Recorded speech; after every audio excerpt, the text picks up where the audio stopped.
Salut à tous, c'est Paul de la chaîne, bienvenue sur cette vidéo qui continue notre cheminement sur la méthode Silva, toujours avec Dan Lipasco, et on continue sur le super petit ouvrage de Robert Beeston qui s'appelle juste José Silva, exactement, ce petit ouvrage. Vous voyez qu'il y a beaucoup de choses techniques, et c'est ce que moi je trouve vraiment intéressant dans la composition de la méthode, qui fait que ça pousse à la réflexion, qui pour les personnes qui aiment l'hypnose, la PNL, il y a vraiment beaucoup de choses à en tirer, à capter, à voir, à peut-être prendre, si vous ne voulez pas faire pur Silva en tant que tel, mais prendre des éléments parce que ça vous aidera et dans la méthode, ne serait-ce que, la dernière fois, je pensais à ça, tout ce qui est zone de confort, qui est un très très grand classique de l'hypnose, bah, vous pouvez très facilement prendre des notions comme le laboratoire, un lieu idéal de concentration. Il y a plein de choses, de petites idées, grandes idées d'ailleurs, de José qui sont intéressantes à prendre et faciles à appliquer quand on est praticien hypno ou PNL. Il y a vraiment des très très belles choses. Alors, on revient.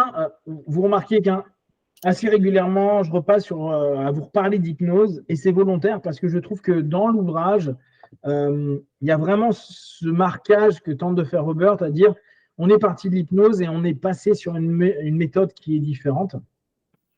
Et on s'aperçoit quand même que José utilisait énormément les processus d'hypnose, comme je vous ai dit sur la vidéo précédente, beaucoup d'hypnose indirecte.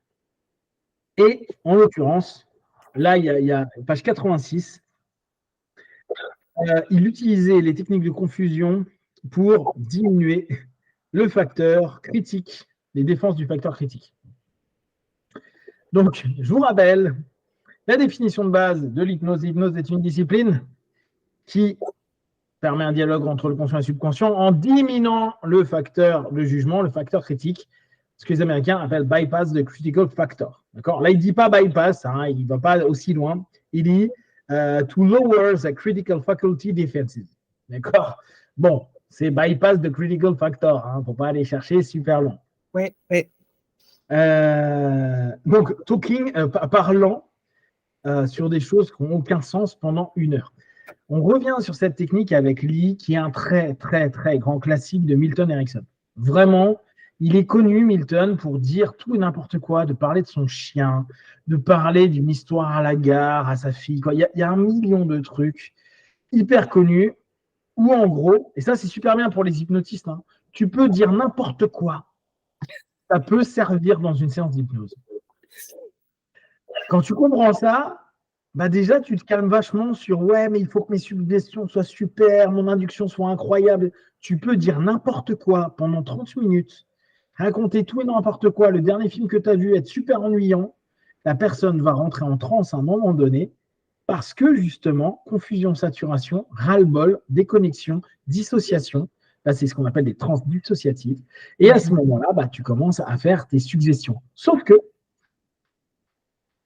José, lui, à ce moment-là, il faisait sa programmation mentale, plus que le travail de suggestion, mais il continuait à parler. Il exploitait cette confusion pour, de temps à autre, programmer différents éléments. Et il concluait avec les instructions standards. Bon, tout ce qu'il te faut, c'est être... après, il donnait les instructions pour le verre d'eau. Mais je trouve que cette phase, elle est intéressante. On se voit quand même à quel point le travail de confusion, saturation, et il l'a fait énormément, parce que dans quasiment tous les ouvrages, on nous en parle, hein, de ce moment où José arrivait pour aider une personne qui parfois n'avait pas tout à fait envie de faire plein de techniques, et il faisait de la confusion, saturation. Et il n'arrêtait pas de parler de tout et n'importe quoi. 1 heure, vous imaginez, si avec lui, pendant 1 heure, on vous parle de trucs qui n'ont rien à voir avec la méthode, de tout, de rien, et que d'un coup, on vous lance des suggestions, il y a de fortes chances, si vous n'avez pas éteint avant, parce que le problème maintenant avec Internet, c'est que vous pouvez juste mettre off et on n'en parle plus, mais dans la réalité, vous allez prendre vachement plus facilement la suggestion, et dans le principe Silva, vous allez avoir l'intention, la programmation qui va être partagée à ce moment-là. Et comme disait Lee régulièrement, hein, c'était une des spécialités de son mari, qui n'arrêtait pas de faire ça. Michael le faisait beaucoup, beaucoup, beaucoup, beaucoup. Ça, c'est vraiment un élément intéressant. Tu l'as entendu, vous confusionnez José à des séminaires, à des stages, des moments où vous étiez alors complètement à plus vraiment comprendre ce qu'il disait ou à vous faire emporter dans des histoires qui t'as souvenir? Quand il donnait un cours, il ne faisait pas tellement. Il voulait donner des informations. Mais quand quelqu'un lui a donné un exemple, il a dit simplement, mais tu peux parler de tes vaches, par exemple, si tu es fermier, et expliquer comment, et tout au milieu, tu parles, et puis la vache violette, et à ce moment-là, les gens, mais quoi? Qu'est-ce que tu dis, quoi? Et c'est à ce moment-là où on est vraiment dans la... Hein? Que les défenses ne sont plus là, qu'à ce moment-là, on les programme. Mais justement, j'étais en train de regarder le texte ici et il disait justement, il exploitait les confusions en le programmant. Mais est-ce que ça implique justement que c'est une programmation subjective? Il envoyait le message subjectivement. Et puis, il termine avec justement les instructions standards. Et tout ce qu'il faut faire, en fait, c'est même mieux en anglais parce que all you need to do, tout ce que tu as besoin de faire, c'est ça. Et donne des instructions, tu fais ça, ça, ça. Donc, encore une fois, des étapes spécifiques, mesurables, mais il faut que le sujet s'engage et fait les étapes et puis il attend qu'il y aura une réaction. Et là, c'est vraiment classique. Il y a tellement des techniques qui sont basées sur ça. Tu as des instructions, tu as des étapes, tu les fais et voilà, tu vas arriver au résultat désiré. Principe du rituel. Hein. Il fait faire des rituels, le verre d'eau oui. ou d'autres, pour mettre la personne dans une condition, dans un conditionnement oui. et un engagement. C'est pour ça qu'en hypnose, on appelle ça des prescriptions de tâches. Le mot, il est pourri, en fait. Il faudrait qu'on le change. Mais l'idée, c'est ça. Je pense que, tu vois, à la limite, en hypnose, on devrait plutôt dire, bon, je vais te donner des instructions à suivre pour entre des séances. Parce que le mot instruction est plus sympa que prescription de tâches. Toi, la prescription de tâches, tu as un peu l'impression que c'est des devoirs. Hein. Alors que l'instruction, tu dis, non, mais je vais t'enseigner un truc à faire tous les soirs pendant tant de jours parce que ça te fera du bien. Et ce qui est cool là-dedans, c'est qu'on est réellement dans un travail d'engagement. Oui. Là, comme on disait, et à plusieurs reprises, c'est expliqué dans le bouquin et on vous a déjà fait des partages à ce niveau-là, le travail de programmation de José, dans le travail de confusion-saturation, c'est ce moment où, en fait, lui, il envoie sa programmation d'un point de vue subjectif à la personne qui est en face de lui. La notion de dire, bon, bah, tu n'as que ça à faire, lui permet, en gros, de inconsciemment retourner sur la séance qu'il a eue avec José, c'est-à-dire il n'a rien compris, etc., d'être dans un état, parce que là, on ne parle pas de personnes qui vont en alpha. Nous, en l'occurrence, ce qui est cool, c'est que vu qu'on connaît tous ce principe-là, vous savez que vous pouvez être à votre niveau. Et au fur et à mesure, ce rituel-là va lui permettre à la fois de retourner dans sa session, donc de retourner indirectement dans sa transe, dans son niveau, et après, avoir l'intention plus la démarche qui fait quelque chose. Et regardez, ce qui est cool avec le verre d'eau, c'est qu'il y a une partie de la démarche le soir et une partie de la démarche le matin. C'est-à-dire qu'on est vraiment dans un sandwich. On est dans quelque chose qui se complète et qui demande une intention et une attention le matin et le soir. Et ça, c'est très intelligent. Parce que c'est pas juste, je l'ai fait, je l'oublie, c'est tu le fais, il faut que tu continues à le faire. Et il faut que tu le finisses. Puis après, que tu le recommences. Et tu le refinisses, et ainsi de suite. Cette notion-là, ça crée automatiquement une habituation à l'alpha, à être à son niveau. Et en plus, vu qu'on est plus ouvert, plus à l'écoute et autres, on va avoir des conséquences positives de la suggestion et de l'autosuggestion qu'on s'est fait. Donc, on y associe à l'expérience vécue, à la programmation, à l'instruction qu'on nous a donnée, un bénéfice. Tiens, c'est rigolo, j'ai eu une information qui m'aide pour la décision. Et donc, on valide le processus, le protocole, l'instruction, le rituel, et le rituel devient de plus en plus fort parce qu'on le nourrit avec des résultats. Et c'est pour ça qu'à posteriori, vous n'avez plus besoin du rituel parce que vous avez confiance dans le process et dans votre capacité à prendre des informations, à être ouvert, à être en alpha. Il y a plein de choses qui va vous donner cette confiance et cette conscience dans votre technique. Et la technique en tant que telle ne devient qu'un support secondaire alors qu'à la base, c'est l'élément structurant de votre façon de faire. Tu es d'accord avec ça? En général, oui. Tu m'as un peu saturé là. Je suis saturé. Confusion de saturation de base, normal. Nickel. Alors, ouais. Voilà, c'était juste, je reviens un peu plus dessus, mais c'était Pendant que tu cherches, juste parce que tu m'as fait penser à beaucoup de choses pendant tout ça, la fameuse montagne que Erickson disait, il faut grimper une montagne, mais c'était pour plein de problèmes totalement différents, mais si on acceptait de grimper la montagne, on s'engageait, on faisait une action qui allait avoir un résultat. Donc, c'est à peu près la même chose, n'est-ce pas? On trouve l'engagement et voilà. Exactement. La tâche, c'est la fameuse tâche, oui. C'est ça. Et c'est aussi un autre processus en psycho qui est assez intéressant, qui s'appelle les actes symboliques. Le fait que tu t'engages vis-à-vis de quelque chose et que parfois c'est un symbole, tu vas monter 3 fois à tel endroit, ou tu vas aller prier au temple, ou tu vas aller jeter une pièce dans la fontaine.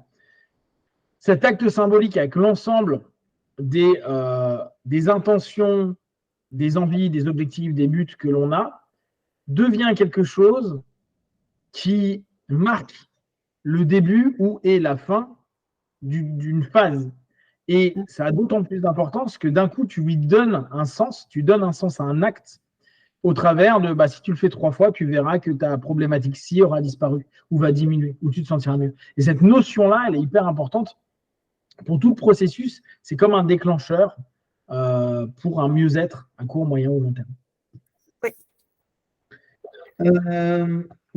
Alors, un petit peu plus loin, et là, en fait, c'était le cadre, il parlait de personnes qui avaient dit avoir vu des ovnis. Et, Pardon? Tu m'as dit quoi? J'ai dit pardon, j'ai raté les 2 derniers mots. C'est à un moment une histoire avec une personne qui avait vu des ovnis. Ah, d'accord, oui, des ovnis. Et donc, on est toujours dans ce chapitre-là, les psychiques, les ovnis et les artistes. Et donc, il y a quelqu'un qui avait fait qui avait parlé du fait qu'il avait été complètement pris par des extraterrestres ou avait vu des extraterrestres, en tout cas un truc comme ça. Et José, il aimait bien débunker. Il aimait bien montrer qu'en fait, il y avait plein de choses qui n'étaient pas vraies et que les gens racontaient beaucoup d'histoires. Et notamment à une personne en question, là, monsieur AO, il lui a proposé de faire de l'hypnose en régression pour voir son expérience, si c'était vrai ou pas, et comment ça se passait. Donc, en gros, l'explication un petit peu de ce que José a fait, et il s'est avéré que tout ce qu'il avait raconté, c'était globalement du pipeau. Il s'est inventé un truc, mais derrière, il y a cru, il y a plein d'éléments. Et la régression, donc ça prouve à quel point il était bon hypnotiste et il aimait ça, José. La régression a permis en fait de montrer que c'était comme ils appellent, maintenant on utilise aussi un hoax. Donc c'était quelque chose qui était faux, inventé, etc., grâce à ce cheminement-là. Donc ça, c'est assez amusant de voir à quel point José, il était vraiment dans la recherche de vrai, de vérité. Et c'est d'autant plus intéressant parce que c'est quelqu'un qui, du coup, était prêt à ce qu'on le débunk. Qu'on dise, non, mais ce que tu dis, c'est pas vrai, etc. Et ça prouve une ouverture. C'est si lui-même va débunker des personnes qui disent vivre des expériences X ou Y et qu'en réalité, tu arrives par l'hypnose ou par d'autres méthodes à prouver que c'est pas vraiment vrai, voire que tout le monde peut le vivre de la même façon, ça enlève un côté un peu mystique et ça ramène une opportunité à tout le monde d'être capable de le faire. Et si on lui prouvait que quelque chose n'était pas OK, comme l'expliquait souvent Lee, il était prêt à se remettre en question, ce n'était pas quelque chose de problématique. D'où le fait que dans la matinée du samedi, du premier jour de la méthode, il y a cette notion, vous allez voir les instructeurs qui sont toujours très ouverts au fait que vous puissiez être critique, poser des questions, ne pas être d'accord. Il n'y a pas une notion de vous devez adhérer absolument à tout ce qui va être dit. Au contraire, le questionnement est quelque chose d'intéressant parce que ça permet à la personne qui est intéressée par la méthode et aux instructeurs de trouver des réponses, en tout cas des réponses qui sont rationnelles, le plus rationnelles possible, parce qu'il y a des moments où on pourrait avoir l'impression que ça ne l'est pas. Et ça, je trouve que c'est plutôt bien. On en a déjà parlé, mais toi, c'est la première matinée que tu offres aux personnes pour découvrir la méthode, tu as souvent beaucoup de personnes qui viennent un petit peu en mode défiance, à dire je vais te poser des questions auxquelles tu ne peux pas répondre, ou en tout cas, c'est pas ce que dit la méthode est fausse. Est-ce que tu as eu beaucoup cette espèce d'opposition volontaire des personnes qui sont passées? Je ne parle pas sur les 4 jours, je parle vraiment que sur la matinée que tu offres le samedi matin. Tu en as eu beaucoup de ce type de retour? Assez rare, mais il y en a, bien sûr. Pas tellement agressif, mais c'est presque comme s'ils veulent se convaincre eux-mêmes. C'est comme si, en fait, c'est intéressant, j'aimerais y croire, mais je ne peux pas parce que mes croyances disent blablabla et posent des questions. Mais moi, j'adore les questions. Et en fait, si tu présentes la même chose des centaines de fois, c'est bien d'avoir des questions qui sont un peu en dehors de l'ordinaire. Même aujourd'hui, après, ça fait combien de temps que j'enseigne la méthode? Presque 35 ans, quelque chose comme ça. Même aujourd'hui, de temps en temps, je dis, c'est la première fois qu'on m'a posé cette question.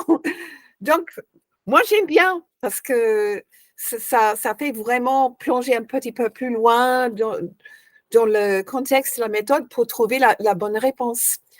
OK. Et donc, je suis sortie un peu de ta question, mais en fait, c'est assez rare que les questions sont prouve-le-moi, je n'y crois pas, qu'est-ce que tu peux dire de ça? Parce que franchement, c'est tellement bien structuré la méthode Silva qu'il y a presque une réponse à tous les gens qui sont matérialistes, non-croyants, etc. Mais j'aime beaucoup quand les gens sont quand même curieux et posent des questions un peu en dehors du normal, quoi.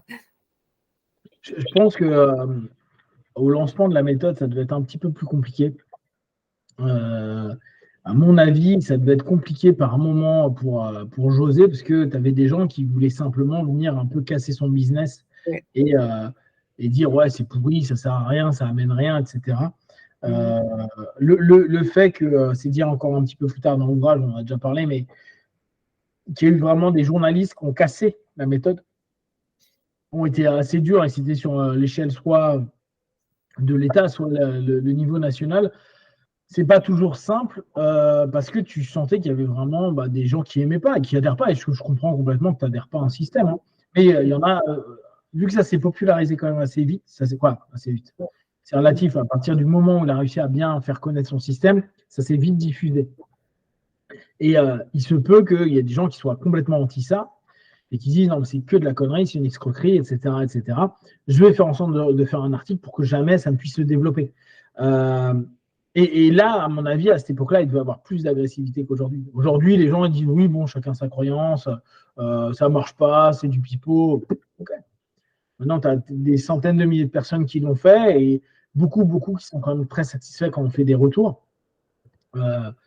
Après, tu peux très bien ne pas adhérer. Hein. Là encore, il n'y a aucun dogme qui dit non, il faut que vous y croyez et que ça fonctionne pour vous. Hein. Ce n'est pas l'idée. L'idée serait que ça vous apporte du bien. Si ça ne le fait pas, tant pis, hein, allez faire autre chose. Je sais pas, j'ai lu récemment, mais il y avait l'exemple en fait, pendant les années 70, il y avait un article qui est écrit qui a démoli la méthode. Et apparemment, José est allé personnellement lui-même pour faire plainte en disant, mais cette personne n'a jamais suivi. Donc, je l'invite à venir assister. Effectivement, la personne a complètement changé d'avis et ont assisté au cours. Mais c'est bien qu'il n'a pas simplement accepté, tiens, on me dit n'importe quoi. Il a dit, mais écoute, vous basez votre article sur quoi? Vous n'avez aucune vraie expérience de la méthode, vous dites n'importe quoi, vous répétez les opinions des autres. Si vous êtes vraiment journaliste, venez suivre le cours. Et c'était bien. C'est arrivé plusieurs fois, hein, parce que là, j'ai eu plusieurs notion à ce niveau-là où il y en a, ils avaient fait, comme je le disais la semaine dernière, simplement 2 jours, puis après avaient écrit leur article à ce moment-là, d'autres qui s'étaient arrêtés, d'autres qui étaient juste allés à la soirée d'information. Il y a eu pas mal de choses. Et effectivement, il y en a beaucoup. Apparemment, José, il allait quand même voir à la rédac pour dire, attendez, là, il y a quelque chose qui débloque. Mais oui, je pense qu'à l'époque, ça ne devait pas être simple. En plus de ça, il avait les journalistes, mais ils avaient de temps en temps tous les ministères de différentes religions, de la religion protestante ou autre qui étaient contre. Lui, en plus, il était catholique, donc pensez bien que les cathos déjà n'étaient pas OK. Les protestants, ils ne devaient pas être plus OK non plus. C'est assez compliqué comme démarche. Mais la preuve en est que si ça tient depuis 66, c'est quand même, il y a quand même du feedback qui est positif, sinon ça aurait complètement disparu. Oui, alors ça c'est amusant. En expérimentant la méthode Silva aujourd'hui, à un entraînement, on aurait du mal à personne ne pourrait suspecter que c'est une évolution depuis l'hypnose. Bah si, quand même. Si tu as étudié l'hypnose, tu te rends quand même bien compte que c'est ça. L'hypnose, c'est un peu sa grande sœur, c'est sa grand-mère. Mais c'est amusant.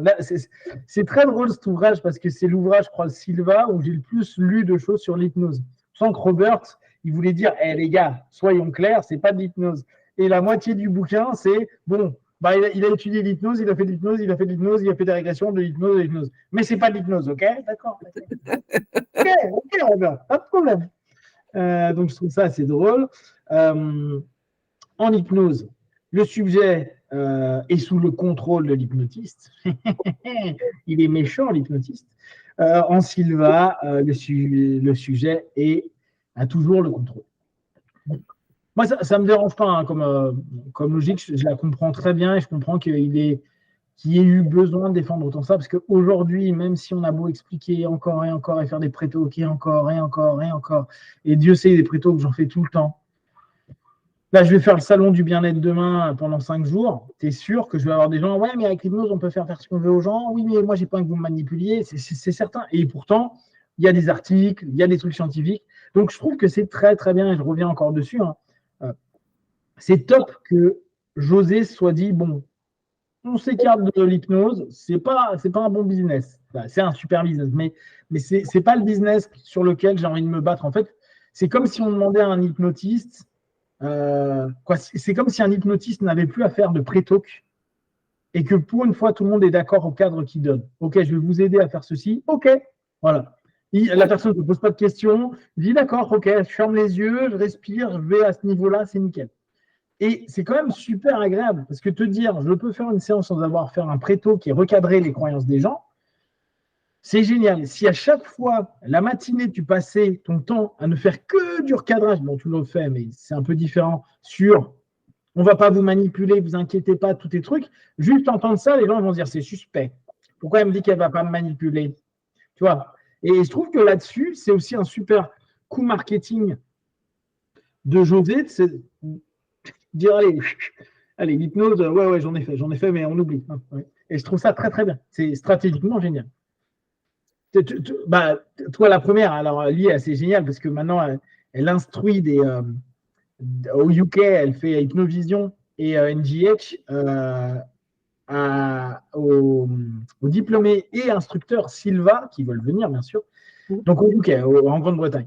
Et Lee, elle donne des feedbacks super intéressants, mais si ce n'était pas lui, donc lui, directrice Silva, qui a de l'expérience, etc., hypnotiste et master hypnotiste, instructrice, les gens peut-être qui ne feront jamais d'hypnose. Même chez Silva, il y a encore cette notion de non, pas bien. Mais là, j'avais des diplômés Silva, j'avais des instructeurs Silva, j'avais même des autres directeurs Silva à ma première vision. Et c'était génial. Ils sont entrés en hypnose comme, qu'est-ce qu'on dit en français, comme des poissons, des canards dans l'eau, en français. Mais vraiment, les diplômés Silva, ils sont habitués à rentrer en transe hypnotique. Ils sont habitués à se donner des suggestions positives. Et ils étaient très, très ouverts à tout ça. Mais comme tu dis, si c'était quelqu'un qui ne connaissait pas Silva, c'était juste hypnotiseur, ça aurait été peut-être tout à fait autre chose. Mais non, c'était vraiment, je me suis beaucoup amusée parce qu'ils étaient très ouverts, ils étaient très efficaces, ils ont eu des superbes réactions à des régressions, à des suggestions, c'était vraiment chouette. J'ai eu une dame justement qui a eu un problème de genou depuis des années et on a fait avec nos visions, si ça avait une forme, une couleur, etc., complètement disparu. Elle est en train de marcher en disant mais je ne sens plus rien, c'est complètement parti, etc. Et je suis sûre que ça n'aurait pas été si efficace s'ils n'étaient pas tous justement en Sylva. Tu sais que ça me rappelle une histoire. Je faisais d'hypnose de rue et j'étais allé devant le salon, non pas du bien-être, mais le deuxième salon qui a le salon Zen. Donc c'était en septembre, il y a quelques années. J'étais devant et je proposais à toutes les personnes qui rentraient, si elles voulaient une petite séance d'hypnose, découvrir l'hypnose, blablabla. Bon. Je tombe sur un gars que je connais maintenant, qui était un gars de chez Sylva et qui me dit non, mais j'y crois pas trop, tiens, montre-moi ton truc. Alors je lui fais une séance. Le mec part super bien. Et il me dit oui, mais non, mais je vois pas la différence. Moi, je fais la méthode Sylva et c'est pareil. Oui, tu vas en transe comme la méthode Sylva. Il fait non, c'est en alpha. Et là, tu dis oh là là, la complexité de traduction en fait. Et vu que ça a tellement été vendu de la méthode Sylva n'est pas de l'hypnose, que les gens, quand ils vivent une transe hypnotique, ils se disent ah non, je suis en alpha. T'es en alpha ou en θ, mais oui, tu y es. Oui, mais bon, c'est moi qui décide. Oui, c'est toi qui décides. C'est le principe même de l'hypnose. Ah ben non. Si. Mais quand tu lis dans un livre comme celui-ci, qui a une référence, de se dire oui, bah, on est sous contrôle de l'hypnotiseur, c'est sûr que l'attente même d'un Sylva qui connaît, tu as beau lui avoir dit non, mais c'est toi qui garde le contrôle, bah, pour lui, c'était plus je suis moi dans ma démarche Sylva et pas dans l'hypnose. Ça c'est amusant. Tu vois la confusion, comment elle peut venir. Alors, comment moi j'ai appris hypnose, parce que pour moi, hypnose, c'était manipulation, il ne faut pas me parler, c'était uniquement parce que c'est Bert Goldman que j'adorais, que je respectais. Et voilà, lui, il allait enseigner hypnovision. Donc, j'étais partante, mais uniquement parce que c'était un instructeur Sylvain que je connaissais bien. Non, mais tu vois, c'est le contre-coup du truc super qu'il a fait. En mettant de côté l'hypnose, alors c'est parce que maintenant on a de la chance, parce qu'il faut bien comprendre la différente période des années 60-70, l'hypnose, 2024, même s'il y a encore plein de trucs autour de ça, c'est mieux pris au sérieux, c'est plus respecté, c'est plus populaire de façon positive, pas juste l'hypnose de scène, etc. Même si l'hypnose de scène peut être très positive.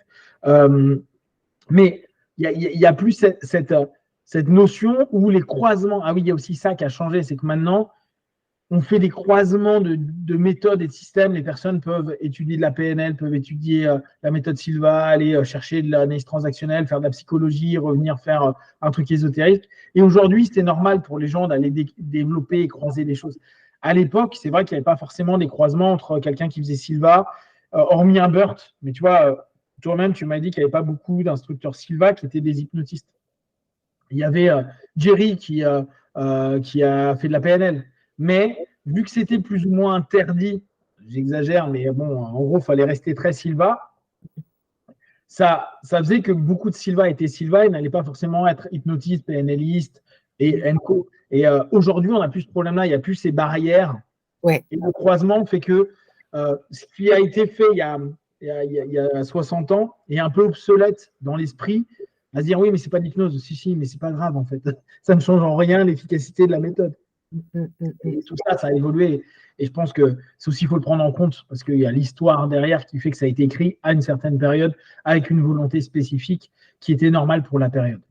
Ce que j'adore, c'est quand deux personnes croient qu'ils sont pas d'accord et en fait, ils croient exactement la même chose. C'est uniquement qu'ils ont une autre sémantique ou une autre définition verbale. Et voilà. Mais il y a tellement de choses qui se touchent, comme tu dis.